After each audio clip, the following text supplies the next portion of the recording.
Si vous souhaitez être à la une du meilleur de l'actualité camerounaise, alors vous êtes au bon endroit. L'information de qualité vous est proposée sur votre nouvelle chaîne YouTube, Média d'Afrique TV.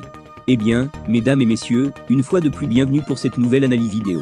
Pour vous qui êtes nouveaux, retenez que nous sommes une équipe d'experts analystes, spécialisés dans les affaires politiques, dont l'objectif majeur est de vous informer en continu des faits et gestes, politiques, économiques et sportifs qui fait rage au quotidien.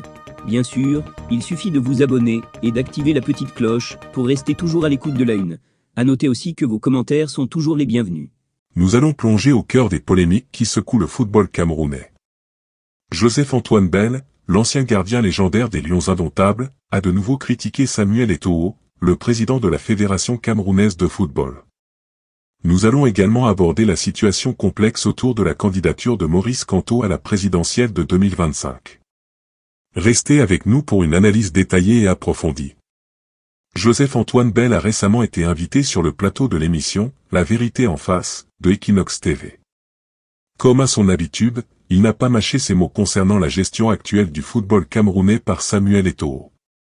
Quand je vous dis que la crise Mincep Fekafous est un problème de personne, la logique est que nous savons tous que l'encadrement de l'équipe nationale est désigné sur haute instruction. Mais nous savons tous que ces hautes instructions ne naissent pas ex nihilo, il y a des gens, sur le chemin, qui influencent.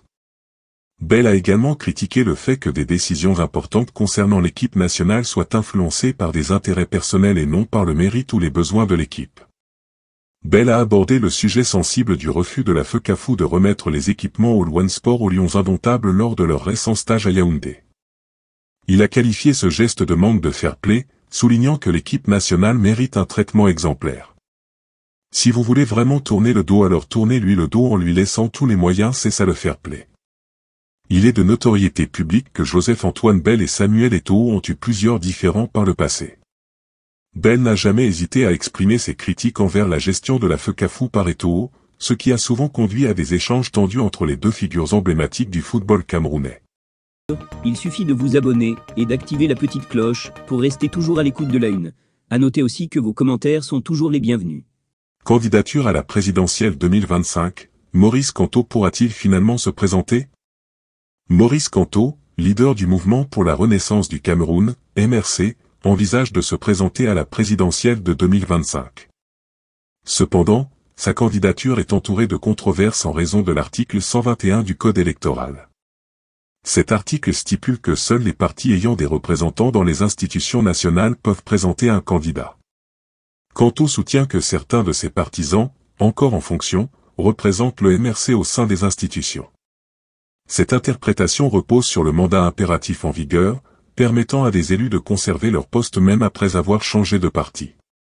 Des experts en droit électoral appuient cette position, citant des cas comme celui de Jean-Michel Nincheux, qui a maintenu son mandat après avoir été exclu du SDF. D'autres experts contestent cette interprétation. Ils arguent que même si Nincheux se rapproche du MRC, il ne peut pas être considéré officiellement comme représentant ce parti. Cette divergence pourrait mener à un contentieux juridique, créant potentiellement une nouvelle jurisprudence. Le cas d'Adine Polaya, qui avait démissionné du RDPC pour créer son propre parti tout en conservant son mandat de député, pourrait servir de précédent. Aya avait pu se présenter à la présidentielle de 2011 malgré son changement de parti. Les polémiques autour de la gestion du football camerounais par Samuel Eto'o et la candidature de Maurice Kamto à la présidentielle de 2025 sont des sujets brûlants qui continuent d'alimenter les débats. Joseph-Antoine Bell reste une voix critique influente, tandis que la situation juridique de Kamto pourrait bien définir le paysage politique à venir. Merci d'avoir suivi cette analyse sur Média d'Afrique TV. N'oubliez pas de vous abonner, de liker et de partager cette vidéo pour rester informé de nos prochaines analyses. À très bientôt pour de nouvelles actualités et débats intenses.